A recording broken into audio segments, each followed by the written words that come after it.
Para tudo que você tá fazendo, porque o que eu vou dizer agora vai tocar você. Esse conteúdo não é só um vídeo, é um divisor de águas. E se a verdade fosse muito maior do que você pensa? Mais poderoso do que jamais te ensinaram a acreditar? Mais ilimitado do que ousam permitir que você sonhasse? E se a verdade fosse que você não veio para essa vida para sobreviver, se adaptar, reagir, se proteger, aguentar, mas sim para criar? Sinta isso por um instante. Não tenta entender, só sente. Se essa pergunta já mexeu com você, já curte esse vídeo agora, porque isso ajuda esse conteúdo a chegar a mais pessoas que também precisam ouvir isso. E se você já sente que essa conversa é diferente, se inscreva no canal e ativa o sininho, porque aqui a gente não fala de superficialidade, a gente fala de transformação real. A maior armadilha da nossa geração é tentar viver só pela mente. Pensar demais, controlar demais, analisar tudo. Mas a vida nunca respondeu primeiro ao que você pensa.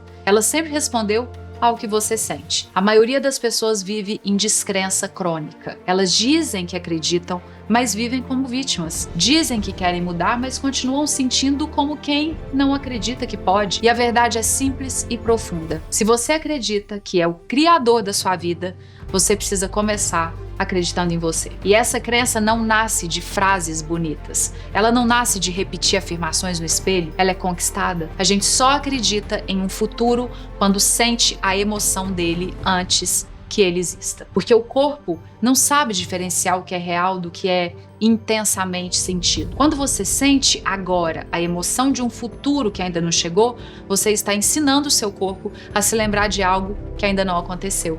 E isso muda tudo. É nesse ponto que você deixa de ser vítima da sua realidade e começa a ser autor da sua vida. O problema é que a maioria das pessoas vive emocionalmente presa ao passado. Raiva, medo, culpa, ressentimento, frustração, indignação, essas emoções não pertencem ao futuro, elas pertencem à memória. Toda vez que você sente isso, você não está vivendo o presente, você está revivendo o passado. As pessoas dizem: essa situação me fez sentir assim, essa pessoa me deixou desse jeito, esse problema me tirou do eixo. E sem perceber, elas entregam o poder da própria vida para o mundo externo. Isso é vitimização emocional. Enquanto alguém ou alguma circunstância controla como você pensa e sente, você não está criando, você está reagindo. Criar exige algo muito específico: sair do estado de sobrevivência. Sobrevivência é quando você vive em alerta, quando sua atenção está o tempo todo no problema, no medo, no que pode dar errado, no que está faltando. E nesse estado, o corpo não cria. Ele só tenta se proteger. Não existe criação em emergência. É por isso que tanta gente trabalha duro, se esforça, tenta, insiste e mesmo assim não sai do lugar, porque está tentando criar a partir da falta. E tentar é sempre um sinal de falta. Quando você tenta, você está dizendo energeticamente: eu ainda não tenho, eu ainda não sou, eu ainda não acredito. Isso mantém a separação viva. A maioria das pessoas espera que algo aconteça para então sentir diferente. Quando eu tiver dinheiro, eu vou me sentir abundante. Quando eu encontrar o relacionamento dos meus sonhos, eu vou sentir o amor. Quando eu tiver sucesso, eu vou me sentir poderoso. Esse é o modelo antigo e ele nunca funcionou de verdade. O novo modelo é o inverso. Você precisa se tornar antes para então viver. Você não cria uma nova vida com a mesma personalidade que criou a vida atual. A sua personalidade, a forma como você pensa, age, sente todos os dias, cria a sua realidade. Então, se você quer uma nova realidade, você precisa construir uma nova forma de ser. E aqui está a parte mais desafiadora. Você vai precisar abrir mão de emoções que já viraram identidade. Tem gente que não sabe mais quem é sem reclamar, sem se preocupar, sem se sentir injustiçada, sem viver em alerta. Essas emoções viciam sim, porque elas dão uma falsa sensação de controle, mesmo sendo destrutivas. Mas abundância não combina com falta. Gratidão não combina com vitimização. Criação não combina com sobrevivência. Você não pode querer uma vida expansiva sentindo-se pequeno todos os dias. E eu não tô dizendo que você nunca mais vai sentir medo, raiva, frustração. A gente é humano. Mas existe uma diferença enorme entre sentir uma emoção e morar nela. Se isso está fazendo sentido para você, escreva aqui nos comentários: eu escolho criar. Eu quero saber quem está comigo nessa consciência. Quando você começa a praticar, sentir o futuro antes dele começar, algo muda profundamente.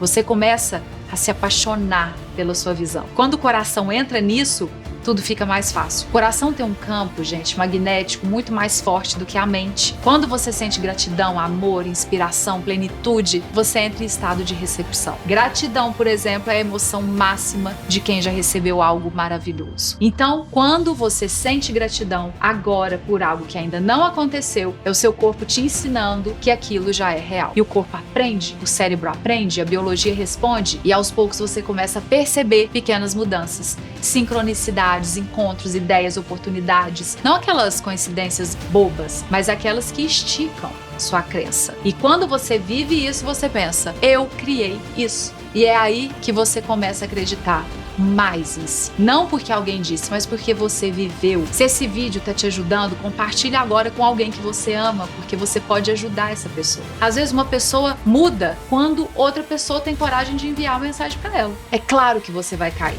Todos caem. A pergunta não é quantas vezes você cai, é quantas vezes você se lembra de levantar. Lembrar do futuro é uma prática, não é um evento. Você vai acordar alguns dias sem vontade, vai sentir preguiça, dúvida, cansaço, vai ouvir aquela voz dizendo, isso não funciona pra você. Esse é o ponto da virada, porque quando você aparece, mesmo assim, quando você escolhe lembrar da sua visão, apesar dessas vozes, algo profundo acontece. É ali que o cérebro muda, é ali que a identidade começa a se transformar. Não é confortável, nunca foi, mas é libertador. E eu quero te dizer algo importante. Abundância não é dinheiro. Eu já vi pessoas com muito dinheiro vivendo em miséria emocional. Sem presença, sem prazer, sem conexão. Abundância é liberdade. É ter tanto internamente que você transborda. É viver mais do que você precisa. É poder doar energia, tempo, atenção, amor. O dinheiro pode ser consequência disso, nunca a causa. Dinheiro é relacionamento. E como todo relacionamento, ele reflete quem você é. Se você vive em ansiedade, medo e controle, esse relacionamento será tenso. Se você vive em confiança, presença e valor, ele flui. E aqui entra algo fundamental. Faça algo de valor. Seja muito bom no que você faz. Sirva, contribua. Pessoas abundantes em algum momento querem fazer a diferença. Elas entendem que a vida não é só sobre acumular, é sobre expressar. Quando você vive assim, você naturalmente sai do modo sobrevivência. Sobrevivência é estresse. E o estresse constante destrói o corpo. Não há energia para criar, curar ou expandir quando você vive em alerta. Quando você aprende a acalmar a mente, a sair do ruído, a silenciar o excesso de estímulo, a energia sobe para o coração. E o coração é o centro criativo. Quando ele entra em coerência, ele informa o cérebro que o perigo passou, que é seguro criar. E a partir daí, tudo muda. Sua forma de pensar muda, suas decisões mudam, sua presença muda. E as pessoas sentem isso. Elas não sabem explicar, mas percebem que algo está diferente. Isso é liderança verdadeira. Isso é exemplo. Especialmente para quem é pai ou mãe. Crianças aprendem observando, não ouvindo discursos. Elas sentem o seu estado emocional. Se você muda, o sistema muda. Você não precisa convencer ninguém, você só precisa ser. Se esse conteúdo tá tocando você, se inscreva no canal e ative o sininho agora. Toda semana tem conteúdo aqui para te ajudar a lembrar quem você é. No fim, tudo se resume a isso. Quem você tem sido todos os dias? Você está vivendo a partir do passado ou está se lembrando do futuro? Você está reagindo ou está criando? Você está esperando que algo mude ou está mudando primeiro? Esse é o experimento da vida. E ele começa quando você decide, de uma vez por todas, não ser mais definido pelo que foi, mas pelo que está se tornando. Um beijo.